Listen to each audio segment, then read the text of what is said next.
I don't care who you are, life is going to knock you down. Listen to me, many of you right now, life's got you up against the rope, and you got to do me a favor. Like, you can't give up, you can't give in. Pain is temporary.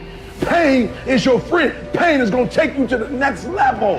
When you going through pain, I know what you feeling. I know exactly, because I've been there, I've done that, but you got to work through it. And the reason why most of you are not successful is because every single time stuff not going your way, you give up, you quit, you let go, and people feel weakness. They feel it.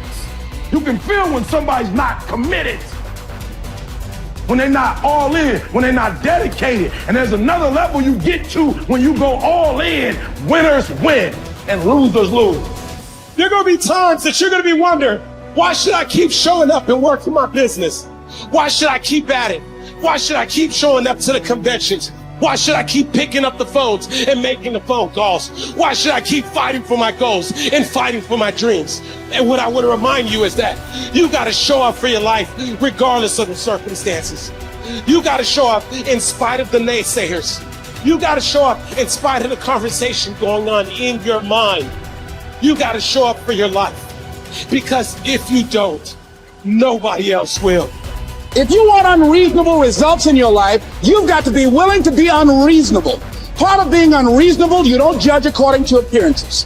Part of being unreasonable, you can see it because you believe it. You must have the faith to call forth those things that be not as though they were.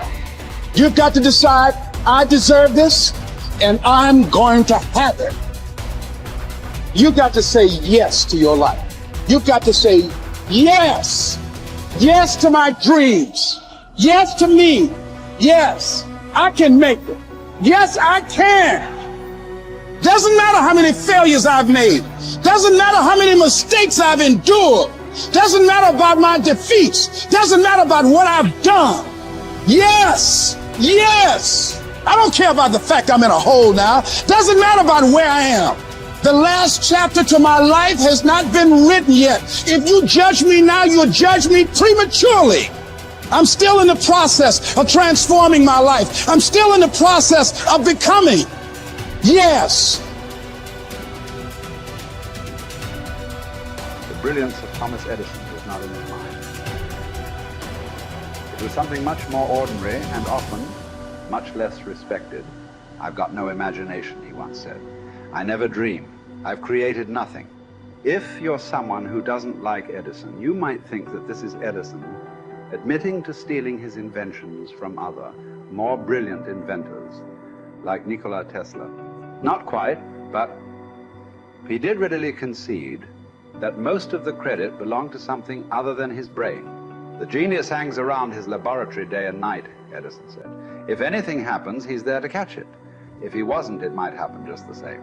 Only it would never be his. What he's talking about is showing up.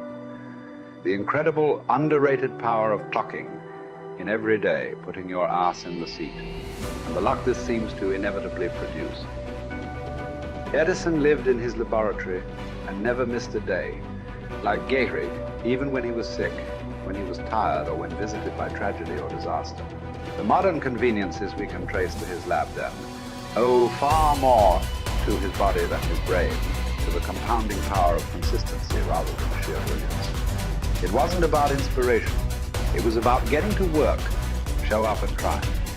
Get on the treadmill, pick up the violin, script out some sequence, reach out to some clients, read some reports, lift a couple weights, jog 1 mile, cross one thing off the to-do list, chase down a lead.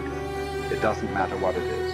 All aspects of our life benefit from this circumscribed kind of thinking. Just as long as you do something every day, that is the important thing. Show up.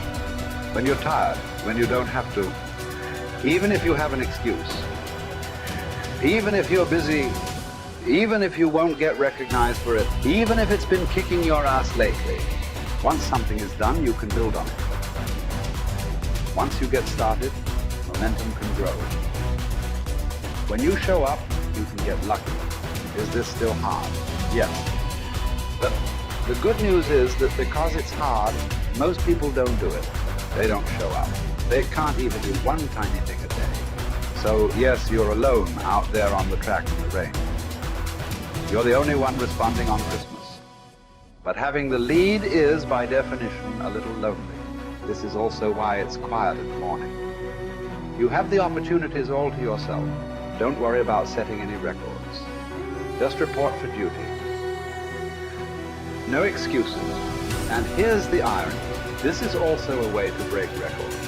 Consistency is a superpower. Day to day, willpower is incredibly rare. Lowell Gettrig was a solid position player and a good hitter. But his success really was rooted in the fact that he didn't miss many days of work.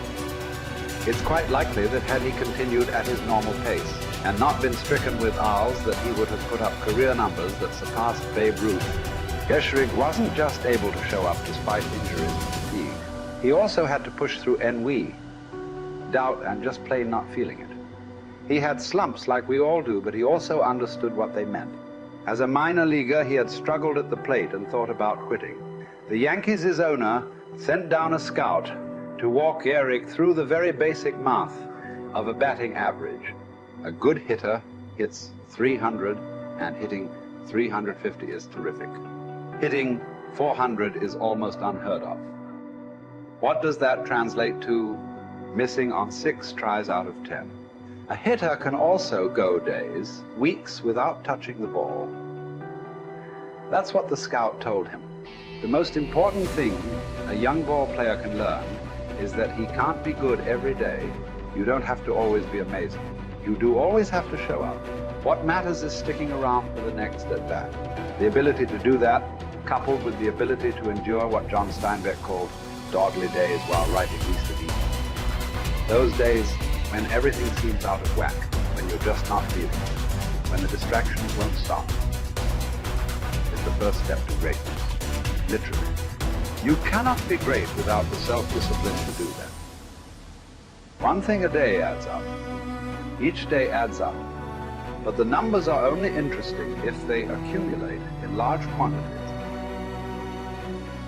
You guys that are just getting started, you're not going to start right here. You're going to start down there, probably in another city, another town. I grew up in Lake Charles, Louisiana, no money, raised by a single mother. I was in debt at 25 years old. First thing that I had to do in my life was not learn a new skill. First thing I had to do to get my life moving in the right direction was self-development. It is vital. It was vital for me that I improved myself and I could start depending upon me. I had to show up every day with some rituals, some disciplines, and start getting myself to trust me, not trust others, but trust myself to do the right thing every day. One of the things that I started doing was beating the sun up every morning. I'm going to beat that sun up every morning so that I have the discipline and the control over my life. So I knew, hey, before that thing pops, I'm going to pop. I'm going to get out of bed, depend on myself, get up at the same time every day. And for me, that time, regardless of where I was beat that sun up. No matter where I am, I'm going to beat that thing up. So it gives me a sense of control over my own life. Second thing,